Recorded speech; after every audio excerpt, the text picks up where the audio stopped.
I'm Blazed Cat, and this is Delta Halo.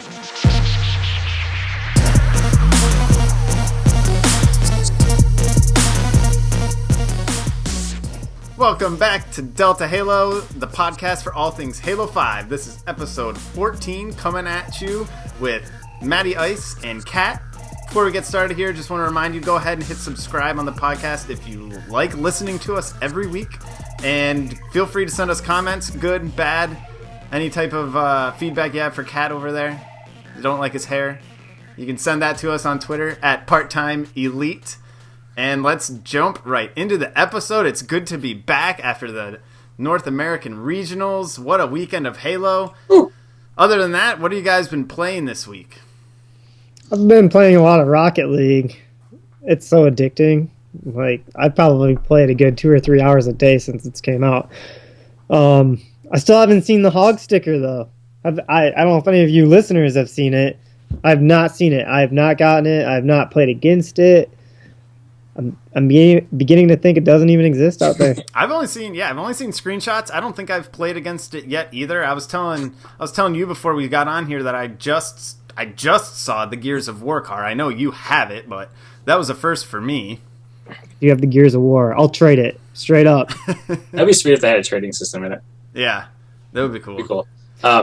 Yeah, we've been playing Rocket League. We loved it. Was it Monday? We're like, oh, it's available. Or Tuesday, was it? Yeah, I think it was Tuesday. I'm like, oh shit, we can play it right now. So we played it until like 2 in the morning. one more game, and then it is. Just kept going. It's the most addicting game for whatever reason. I mean, it's just you can just jump in and play. It doesn't matter. Yeah. You get something every single time. It's just like a constant feedback system of rewarding you, which is, and I don't even care. Like, I just love it. Yeah, the game starts super fast. You don't even ever have time to even get ready for the next game. You're already just in it. Mm-hmm. Yeah, the loot system is ridiculously addicting. I also played some.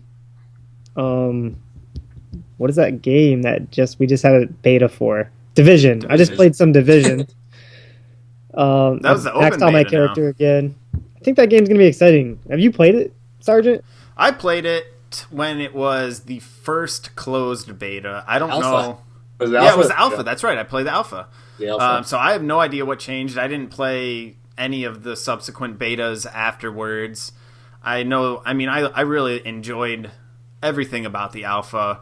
The systems, everything about it's great. The leveling system, the city feels amazing. I mean, it's so desolate. The weather systems are really, really cool too. How it just blows in. So yeah, I mean, I think it's going to be a really good game. Yeah, there weren't too many additions. I mean, I guess I had a graphics upgrade. I thought the graphics were pretty decent before. That was the one. That was honestly the only thing I was hoping would happen was a little graphics upgrade. I thought the city, the landscape, everything was great, but it just felt a little outdated. I understand the scale is massive, but just a little bit, smoothing around the edges. Yeah, I would say if you played it now, it's probably a big difference because I thought it looked absolutely amazing. Particles, everything like that. They might have toned it down for the Alpha just to kind of get everything running smoothly. That's true. Make sure they can get that up. And that was the big thing right? They had, 6.4 million people join. Like the newest or highest for a new IP, which I don't know what that means, but I don't know why they wouldn't expect that. You're coming out of the game where when you're teasing pretty amazing graphics, and then just the idea of the gameplay is so unique and different that, I mean, I think it's a huge genre. You're mixing not first person, but shooters with your RPG. Man, we could go into that for a while. Yeah, I mean, we definitely could, and it's taking what Destiny promised and hopefully actually delivering on, Yeah, I mean, PvE, to be honest, minus that, but I don't see how they're going to beat raiding, because you guys might not be into it as much as me, but Destiny raids are freaking amazing. I'm sure they are, but you got to think there's potential. Like, how couldn't they build those types of things out? Like, it's true. I agree. Maybe we're getting a little off topic, but maybe there's like a skyscraper that they just found out there's like this huge zombie monster thing. And no, to be honest though, with the new beta, I've seen a lot more stronger monsters in the dark zone. with more. I feel like boss spawns because when I was first running out there, I didn't really run into these guys. Oh, nice. And it's starting to feel more Destiny-ish. And what's cool about the Dark Zone is the people around you may help you or may kill you, or will help you then kill you. And it feels like RuneScape. I don't know if any of you guys have played it. I feel like a lot of people have played RuneScape and don't like to admit it, but it's just like the wilderness. So the wildy. Wildy. I don't know. In my mind, it was always the wildy. Is it wildy or wildy? I always said wildy. What do you say, man? I feel like that's like the Scottish way of saying wildy. Wildy. And I even caught myself a couple times when we were playing like right through the first Dark Zone gate. I was calling it Fight Club. You just run out there and shoot a couple things and run back into the safe zone.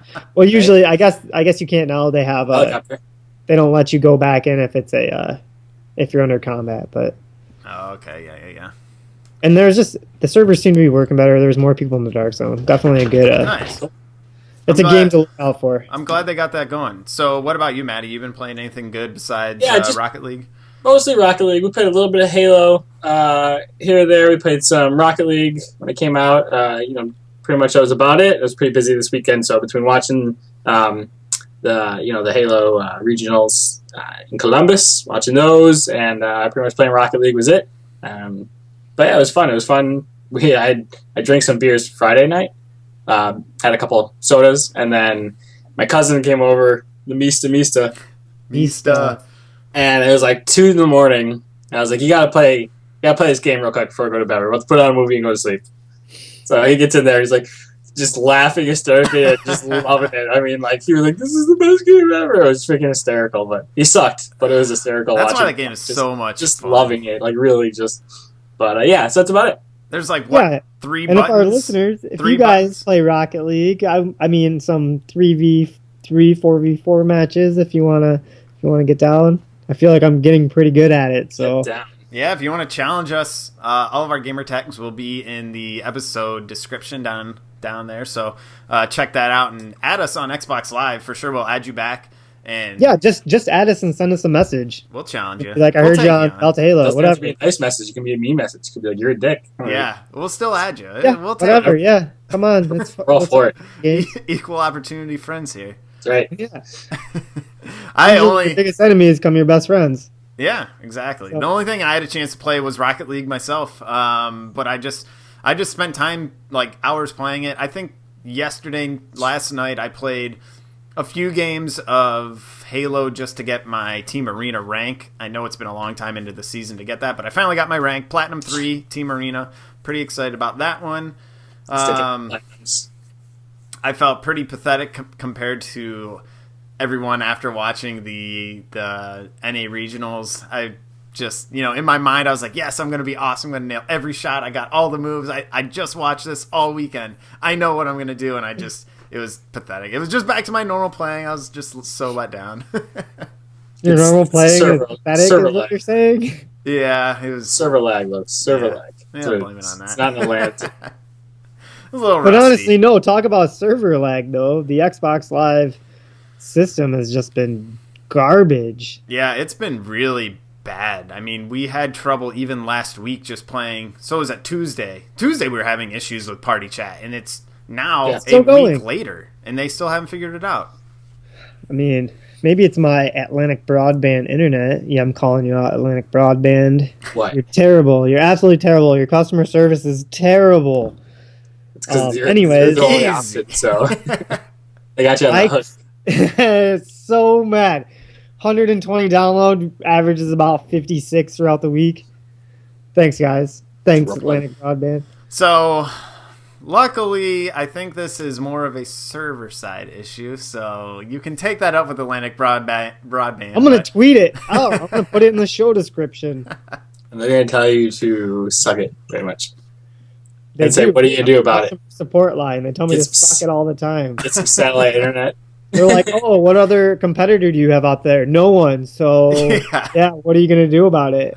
I'm going to get direct way. I'm going to get satellite internet. Yell loudly. I'm going to play it off tethered iPhone. I like it. But yeah, they've been struggling with it. Something's going on. Like we've gotten kind of used to Xbox Live working now on Xbox One. Remember all those issues we had in the beginning with it? Yeah. So now it's kind of like, all right, well, not this again. I guess there's always something going on, and it's they did fix it for a while. Yeah, so it sucks to have this come back again, but what are you gonna do? I mean, that's technology for you. We obviously don't know anything about it, so Yeah, we'll just have Snoop Dogg ask him to fix it. Yeah, he's pissed. He's got a game. He's gonna go to PlayStation. Dude, you can't let Snoop go to PlayStation. Oh, Snoop, did you know that PlayStation was down for almost a year a couple of years ago? That's literally the worst. Don't go over there. Internet stuff ever. Yeah, you can even what you pay for over there sucks. It's like over there. It's like a whole nother place. Yeah, just don't. Yeah, there's a reason. For all you PlayStation and listeners, we still love PlayStation. We started with it. Yeah, we all started on PlayStation. Just you don't have Halo, so you don't have Halo.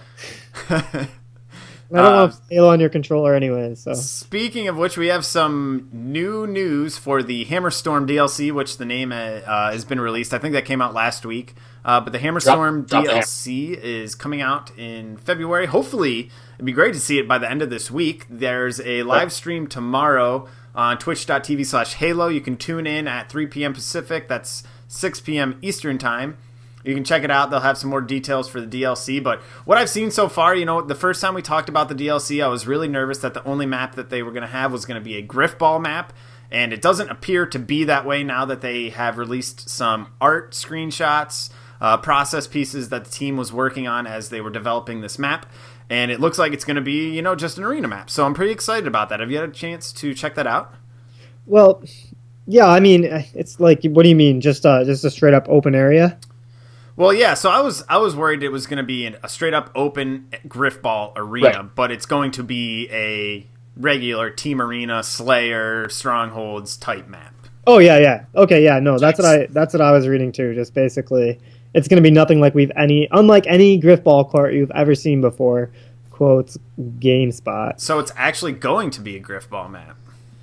Yeah, but unlike anything you've seen. So what I'm thinking, it's not going to be as much of an arena where things are blocking you and stuff like that. It's just going to be like cool jump points, like little platforms around here that you can use to gain advantage because you probably are still going to have your ground pound. That's going to be huge in it. So they're going to let you get higher up to use the ground pound and stuff like that. That's exactly what I feel like it's going to be.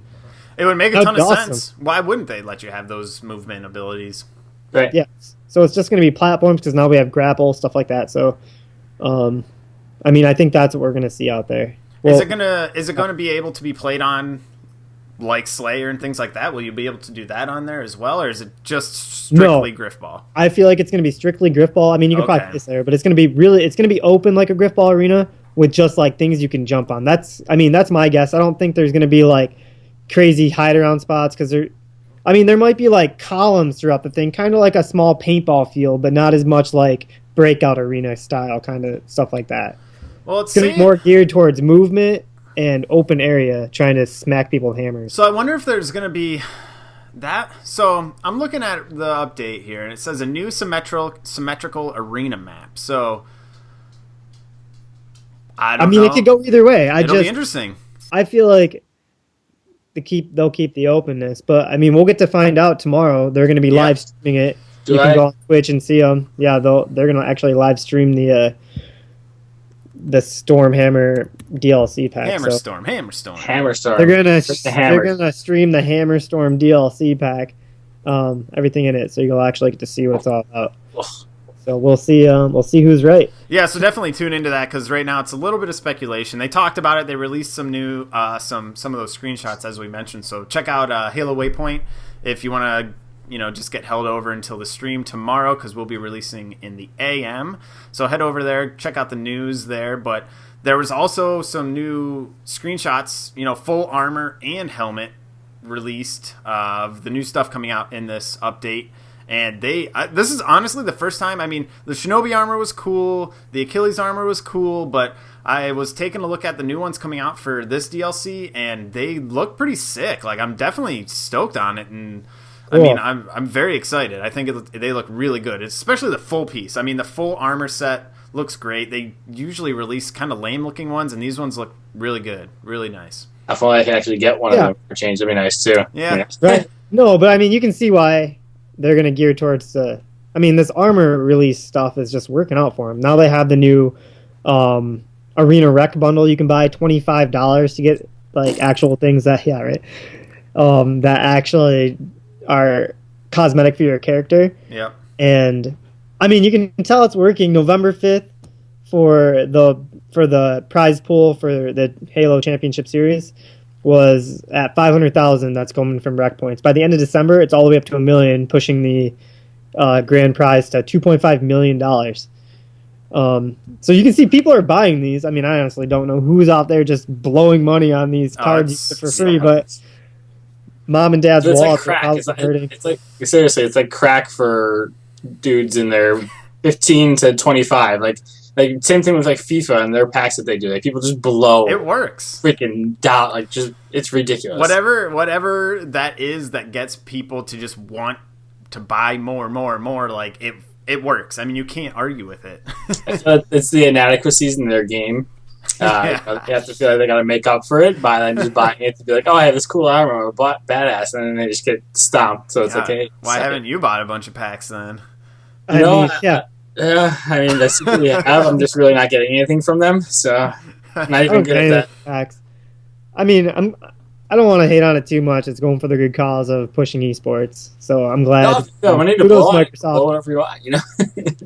Yeah, I mean that's a huge prize pool for the World Championships coming up, and I mean it's a really good segue for our weekly intel this week. We're going to do a little recap and look ahead to the Worlds that are coming up in March, the weekend of the 18th, I believe.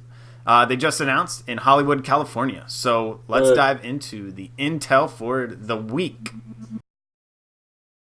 So coming out of this weekend, we had 2.5 full days of Halo action.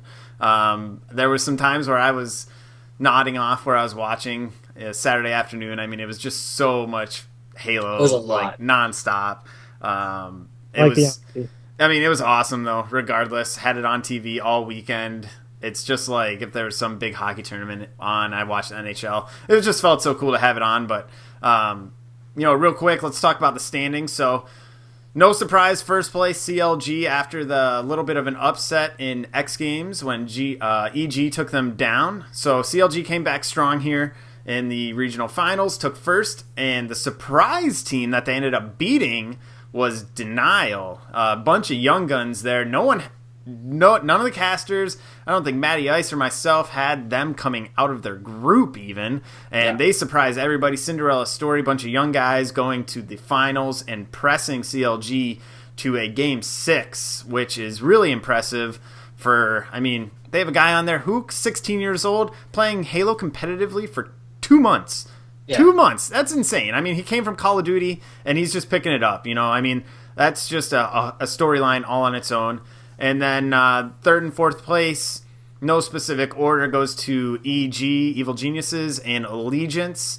Tough to see Allegiance fall, not getting a win for Nated. That's 11 years competitive Halo, and he has yet to win a championship. So I feel bad for him.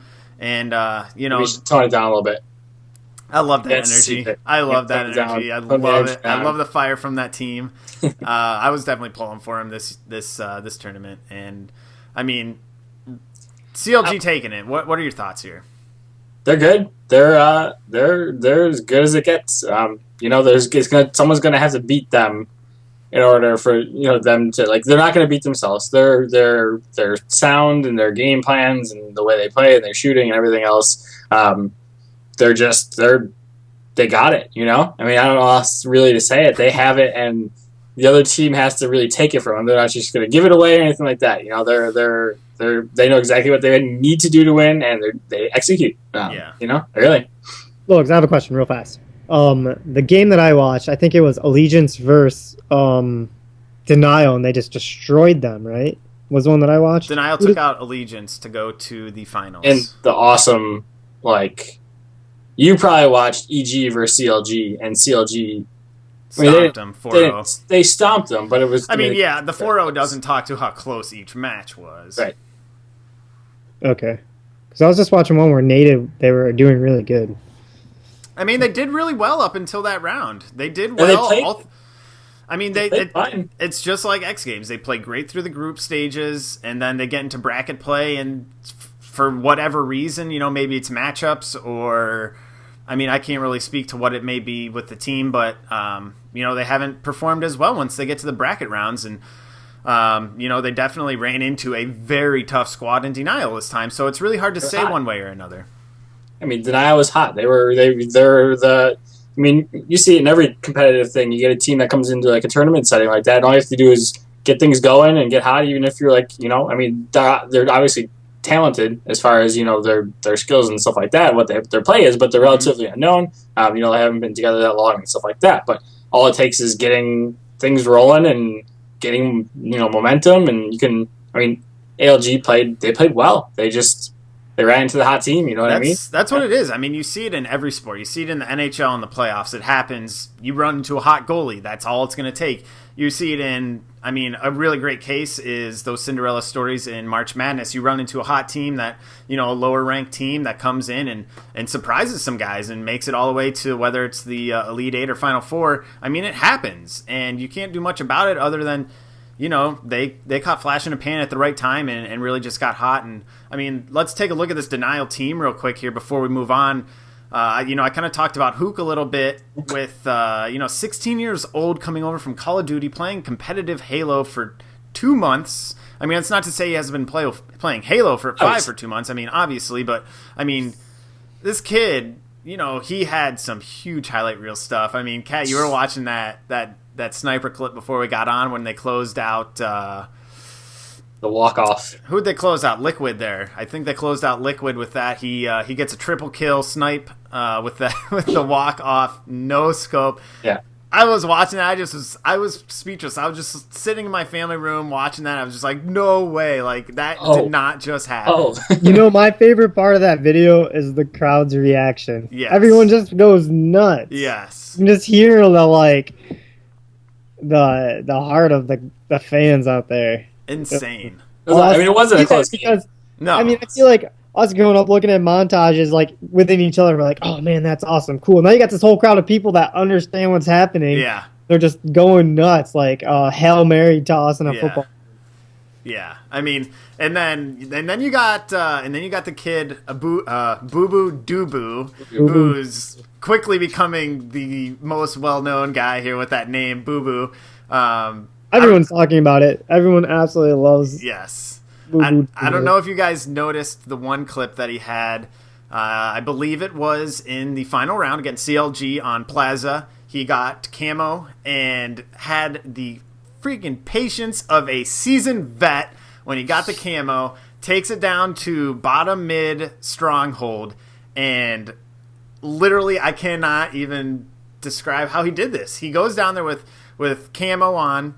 There's 3 CLG guys all around him, and he's just walking normal, not sprinting, not shooting. Literally, he had 5-6 chances to either shoot or do something. He plays it so freaking cool. Lets the CLG guys walk around, lets them spread themselves out in bottom mid, takes one down, and then gets a double kill on another guy long range with a pistol. I mean, it was so freaking clutch. Helped them cap that bottom mid stronghold.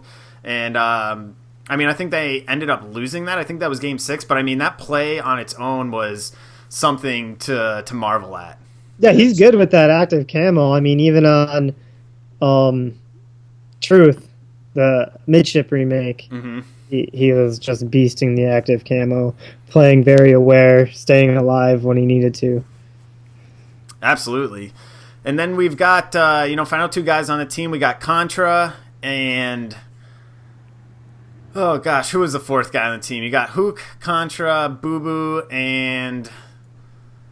Now you're making me blank. Now I'm completely losing it. This guy's going to hate us. I know. Gosh. What is his name? Let me look this up real quick.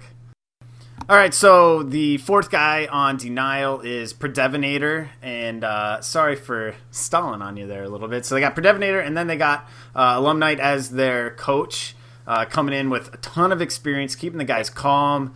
And I mean, that team altogether, they put it down. I was very impressed with them. Matty, what do you kind of attribute to their success coming out of their group when no one thought they would, pushing all the way to the finals against a team like CLG, and not only just showing up and going down 4-0, they took them to Game 6. They took 2 games from them. Yeah, they took 2 games in impressive fashion, too, as far as, they were kind of against it, and then showed a little grit and determination, if you will. I mean, you know what I mean? So yeah.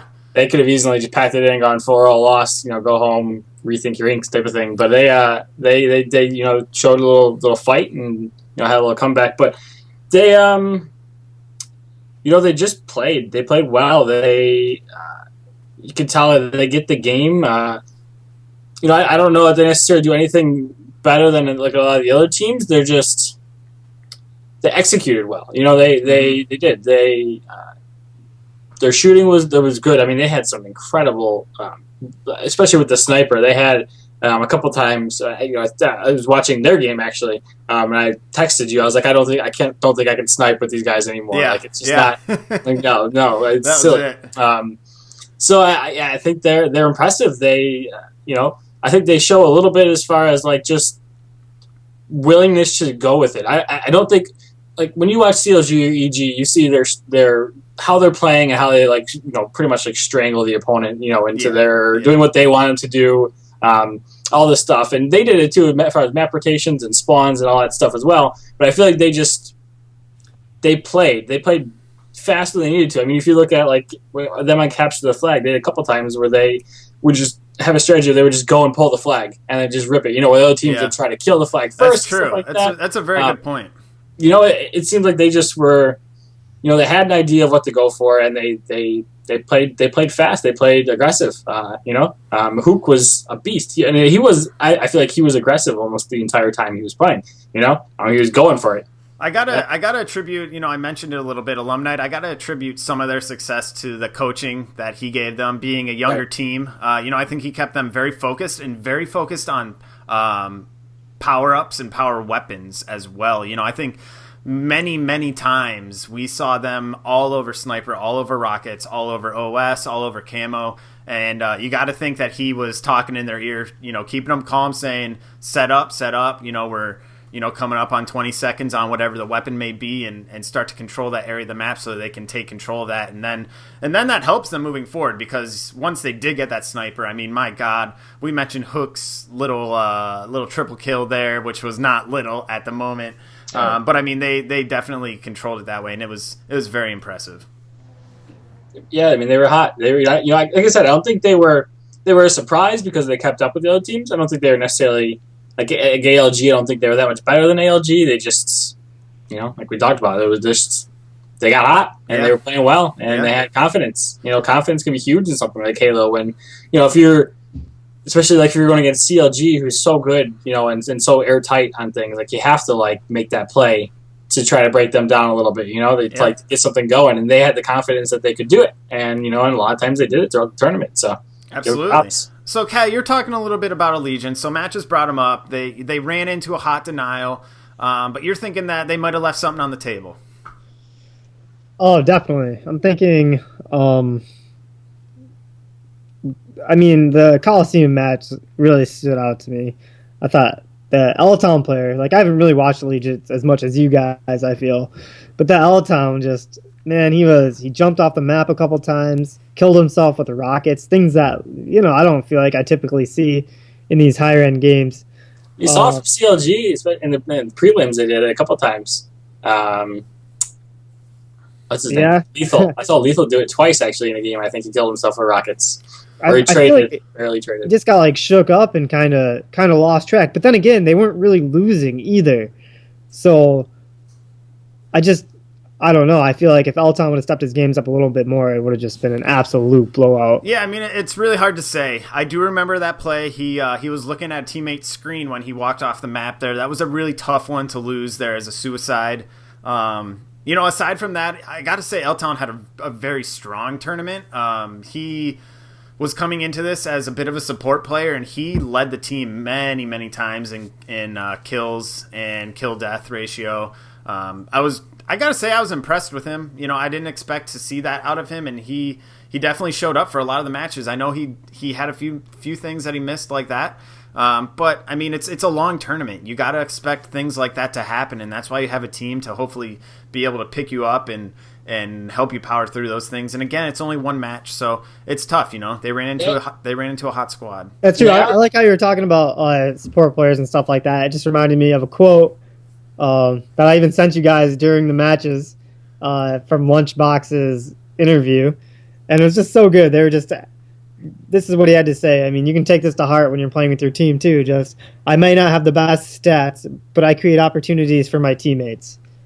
And I mean, that's huge. That's absolutely huge. You need those players. When I think of that, I think of you, Cat. So I mean, it's perfect. Yeah, exactly. I'm really just working for the team. Honestly, I think he stole. No, but he hit a real spot in my heart here. So I'm gonna try. I like that attitude. You know, just create opportunities. I mean, a ton of times I was watching him, he'd be one headshot away from somebody. That person would go around the corner. He would look the completely other direction and head that way. He knew his teammates had it. He didn't have to chase him down. The guy had no life. I like how they play. So much of it comes down to the trust in your teammates, and also this is a huge thing that I cannot understate. You know, I can't talk about it enough, is just staying alive. How often do you hear them calling out, stay alive, stay alive, you know, just let them go, I got your back, stay alive, stay alive. Like, whenever you're in that situation, it's less about slaying and more about just not dying. Yeah, you see, they just take the first cut, turn, get out of there, get cover. I mean, even on the new Riptide map, I kind of started taking a lot of what they were doing and not even running very far, just getting around like a corner that they wouldn't normally hit you with grenades, and just hanging out, just relax and sit there and get your life back. It's big. It's not like you're trying to run or flank them or just really run away or jump halfway across the map. Yeah. Like, you're literally just small cuts around anything you can find. Yeah, I did want to wait one comment about ALG real quick too. Yeah, I mean they're moderately at this point. They're all pros. They're all they know what they're doing. Nate has been around forever. As we talked about, but I mean they're moderately experienced as far as like most of their team goes. I agree. Like they've been playing well at times, and you can see that it works for them a lot. You know, and like I said, they were the number one team coming in and stuff. I mean, technically, I guess, right? But they're a big online team, right? Right. Yeah, so X Games was their first LAN. This was only their second time playing together in LAN format. So there's going to be. I don't think you can necessarily get away from that game and be like, oh shit, you know, that was a bad tournament for them, you know, just because they ran into Denial, who played well, and that series was freaking awesome. Yeah, it was not probably definitely the best series I've seen of any Halo thing ever. Like that was unreal watching that, like how close those games were, and every how single match, easy it was. every match. Oh my gosh! I mean, it was nuts, absolutely nuts, and that was awesome. That was definitely like the match of the tournament. It was awesome to see. And I don't, even if ALG had won, I think Denial would have been okay with it too, just because it was so back and forth and just crazy. Yeah, I mean, you got to respect that. And now we've kind of talked about Allegiance, Evil Geniuses, and Denial, the top three that didn't win. So other than CLG, so CLG is kind of the top of the mountain looking down right now. You got these three teams. I mean, you still have a whole field of 8, so you got 4 other teams still that are still going to Worlds, which is impressive all on its own.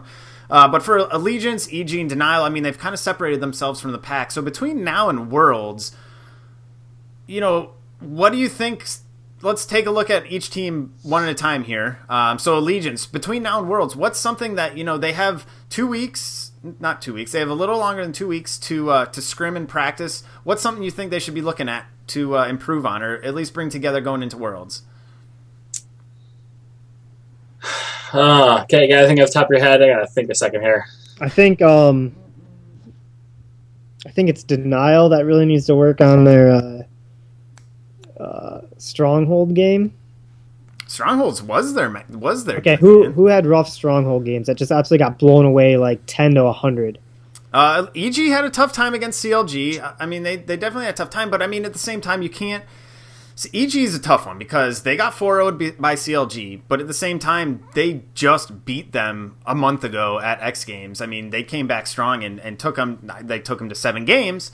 But I mean, I can't really say. I think just more time together. You know, Commonly's only been with them for a short time. I think more time for them to gel a little bit.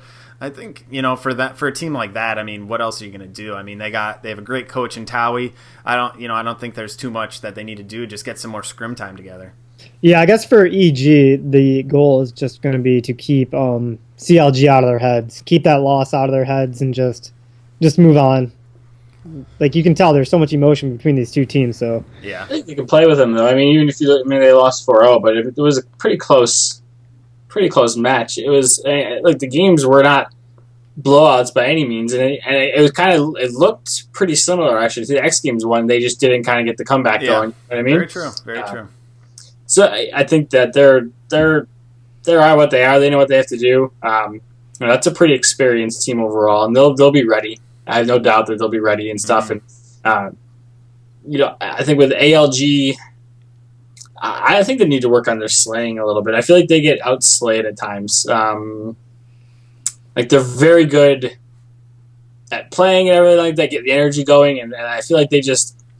Not that they're not missing shots, because I don't think really any of them miss shots, but I feel like they just, like, there's a couple times we were watching in the tournament where they could just kill more type of thing, you know? Get some more kills. A little more team shots, a little bit more support. So I mean, I think that's a big part of it, and that's where you look at CLG, and I think it's noticeable with CLG how good they are at just outslaying the other team. I mean you look at their stats, it's... they're an incredible slaying team, but it really does come down to you see after matches they have 23 assists, 20, 23, 18. I mean, these guys are not individually outslaying. It's as a team. It's incredible. I mean, and that's the thing. Yeah, they like literally just strangle you into the part of the map that they want you to be at by outslaying you as a team. Outslaying, incredible positioning, control, spawn control. I mean, they're on it. So. Now, for the last team here, Denial, young team, I think they might have a lot to watch out for. Coming out of this, being a little bit high, coming in second, not something that maybe they expected themselves, but certainly no one else expected.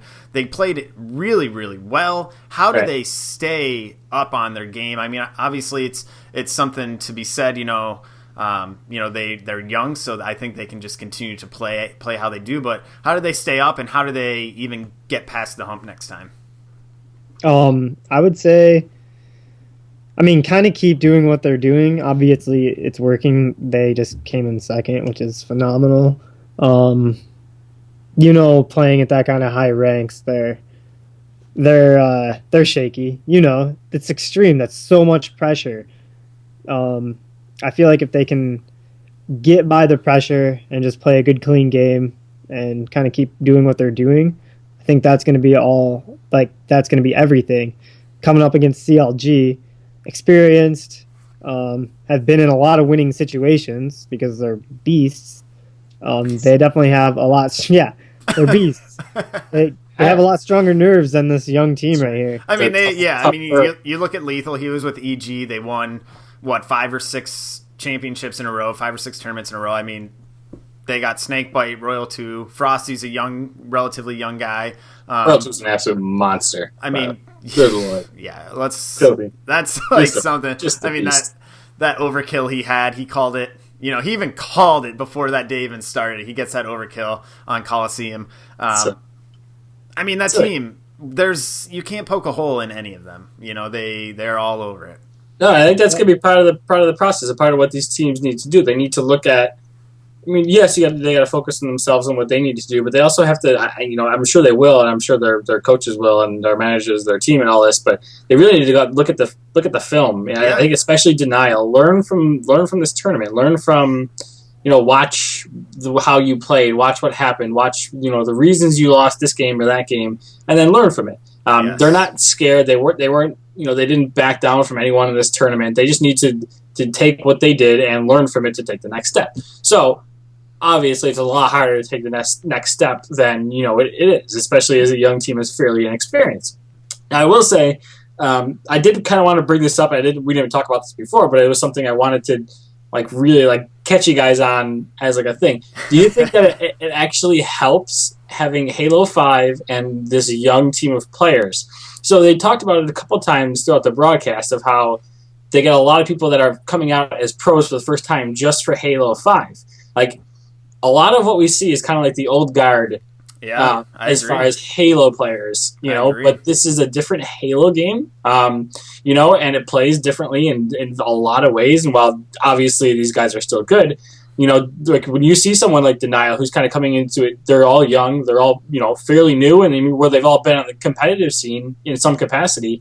They're the young guns that are coming in with maybe different takes on things, maybe different strategies. I mean, do you think that you could see a resurgence of young, not necessarily for Worlds, but even like going forward? Yeah, I absolutely hold on. so. To be honest, I'm really glad you even started talking about that, because what I was just about to say really leads off of that. So you're pretty much saying like the young guns coming in, kind of taking over the veteran kind of spotlight is what you're saying? Not taking over, they're just that they're there, and like I feel like there's the potential that once these guys get really going,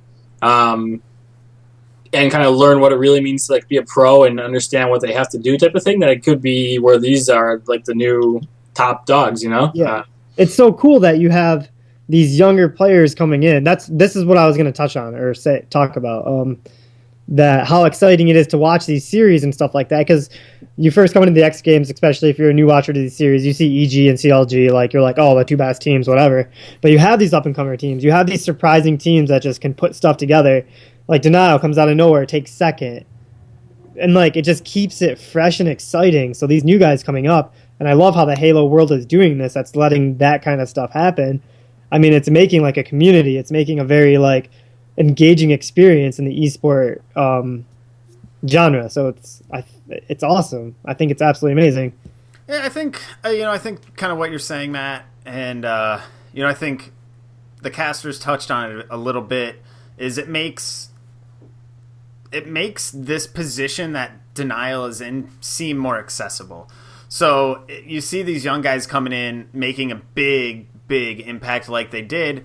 For young guys coming into the scene, maybe they're landing at their local area or wherever it may be. Now you actually see like you have a chance. You see these guys these young guys did it. They're 16, 18. I can do that too. I'm beating the best guys in my area. I think I can be a part of this. I think it just encourages more people to start to play, and I think it can only help from a grassroots level to help land games grow. But yeah, I think it's just going to be an infusion of new talent after the World's end, and just start to bring more guys into it, because you see people like Ogre 2, Pistola, maybe even some of the guys on EG now that they're getting in their late 20s. I think it's just a matter of new talent coming in. Right, so I guess my point is too, like I feel like Halo 5 is mechanically just more different than like any other Halos that we see. Maybe with the exception of Halo Reach, which was different in a bad way in a lot of ways. We don't talk about that game. You get Halo 2, Halo 3, Halo 4. Pretty similar games as far as this. I feel like Halo 5 just plays differently, and I think that when you see like someone like Hook coming over and like Hook and just coming from Call of Duty and like being able to just pick it up like that and like get it, and then be able to just go into it. So I'm wondering if we're gonna get that more and more. We're gonna see like even like someone like the guy I like Ninja, who's been around forever. But who's you see like isn't doing as well as someone who comes in at this point. Maybe there'll be, with the mechanics of how Halo 5 works and how it's starting to evolve into its own game and stuff like that. Yeah. Can we see more of that? You think? Is that something that you may even see older guys get pushed out as these new guys? Oh my God, definitely. I mean, it's a sport. You see it in extreme sports all the time. I mean, they paired it with the X Games. Look at when I started snowboarding 19 years ago. I did a 360, and that was awesome because what they were doing in the pros were, I don't know, Misties and 900s. Now it's just absolutely ridiculous. Yeah, I mean, it's a natural progression of the sport, and I think 343 did a really good job of pushing this game in a progressive way to continue to improve on the gameplay from the past Halos, Halo 3, Halo 4. With the movement and everything, it's evolved and it's helped progress it, because if it continued, it's absolutely more exciting. It's so much fun to watch. But if it had stayed at the same same level as, say, Halo 3, you know, it can continue to breed the same type of talent. And now this brings in a whole different type of talent. You have games like Titanfall, you know, Black Ops 3 now with the new movement abilities. All these games are starting to go in this direction of more speed, more movement, more, you know, just more excitement. And I think that's just the way these games are now. It'll definitely start to bring in a new type of talent. Yeah, it's nice that you can go hard in these games and not hurt yourself like real sports. Yeah. I'm getting too old for that. Torn ACLs. I don't know. Thumb injuries can be bad, Cat. You gotta watch out for it. Yeah, big blister there. I feel like I'll walk into work some days and my hands are just so cramped up from like 10 hours of gaming. That's not why they're cramped up.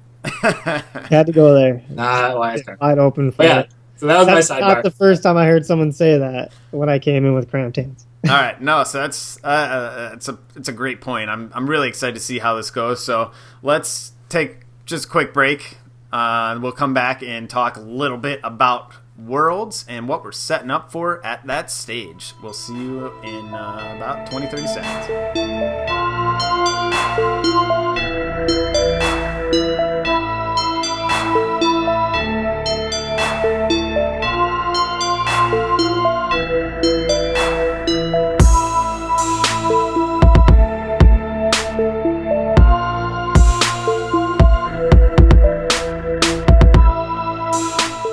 Welcome back. Hope you enjoyed those sick beats. Yeah, all right. So yeah, thanks for coming back, guys. We just want to wrap this episode up real quick by talking a little bit about Worlds. There was a big announcement on Sunday. They were teasing it all weekend about Worlds. You know, they hadn't announced where it was going to be, and they finally told us. What's it going to be? Hollywood. We should have got some shades ready. Buffalo, New York. No, not really. It's Hollywood. Yeah, it's in Hollywood, and I think it's I think it's pretty cool. It's kind of a big deal when you look at. I'm hoping they do. Did they announce the venue yet? I don't believe so. So I hope when you look at esports and the way it is with like Dota, tends to go to like Washington area up there, and like up northwest. And then LOL is the other big one, tends to be more in California, Hollywood area. So, I'm hoping that they can use some of the, those arenas, which are pretty awesome. Obviously I doubt it's going to be Staples Center, but, it's cool. And I think it's a kind of a big deal as far as just that, like the feel of that, just the feel of being in Hollywood for the finals. It's a big deal. We got this big thing going on. We're in this big city, this big lights, big everything, so going big. It's one thing to be in Columbus, Ohio in the MLG arena. It's another thing to be in Hollywood. You're like right there next to LA. I mean, that's where so much goes down. I mean, maybe Kobe will show up. Yeah, Kobe's going to be there. He's trying out, getting his own team together for next year. He's retiring now, so you never know. Maybe that's his announcement he's going to make. Yeah. Him and Snoop Dogg. Snoop. Yeah, they'll get their team of rogues together. So, yeah, I mean, big deal going to Hollywood. I think it's awesome. I'm really excited. It's going to be the weekend of March 18th. It's going to be going down, so that's just a few weeks away. They got a few weeks to scrim, and I'm pumped. I cannot wait for this. We got teams coming from Africa, Europe, Asia, Australia, New Zealand, Latin America, all over the world coming together. 16 teams competing for $2.5 million. That'd be so nice. Wouldn't be bad. That's it. Just so nice. I just want to get paid to play video games. All right, guys. It's change, so we can't wait for this to happen. Thank you for tuning in to another episode of Delta Halo. We will see you next week. Thanks, guys. Later.